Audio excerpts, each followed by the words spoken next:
గొప్పవి. ఇది తాత్వికమైనటువంటి సంభాషణ చేసేటప్పుడు ఈ మాట అట్లా చాలాసార్లు ఇట్లా చెప్పుకుంటూ వచ్చాడు. కానీ రచయితగా కొన్ని ఇట్లాంటి కాయినేజ్ చేశాడు.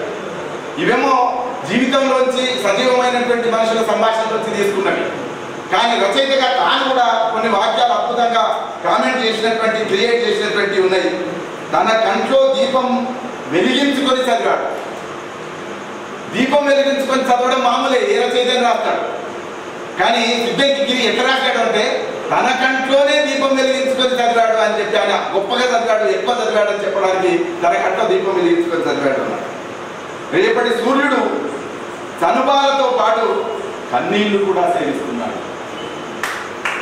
రేపటి సూర్యుడు చనుబాలు మాత్రమే తాగుతాడు, చనుబాలతో పాటు కన్నీళ్లు కూడా సేవిస్తున్నాడు. ఏంటిదే ఇప్పటి కథలో రేపటి సూర్యుడు అని ఆ మిలిటరీ దానికి సంబంధించి ఆ వార్త ఎట్లా చెప్పాలి అని అనుకున్నప్పుడు ముగింపు దగ్గరికి వచ్చినాక మాట్లాడతాడు. ఆ బాబు చంటి పిల్లగాడు ఏం చేస్తున్నాడు అని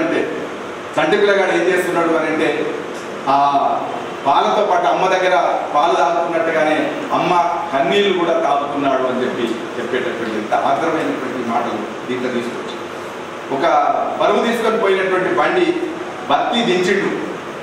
దాని మీద మొత్తం బరువంతా తీసుకుపోయి బాడీ బండి దించిండ. బత్తి దించిండు మనసే బరువు అవుతుంది, బత్తి దించిండు మనసే బరువు అవుతుంది అన్నాడు. తన సమస్య పెరుగుతున్నది. ఆ సమస్యనంతా కూడా అట్లా చెప్పేటటువంటి ప్రయత్నం చేసింది. ఇంత మాత్రమే అయితే మనం సిద్దంకి గిరి క్రియేట్ చేసినటువంటి కవితాత్మకమైనటువంటి వాక్యాలు చమత్కారపూర్వక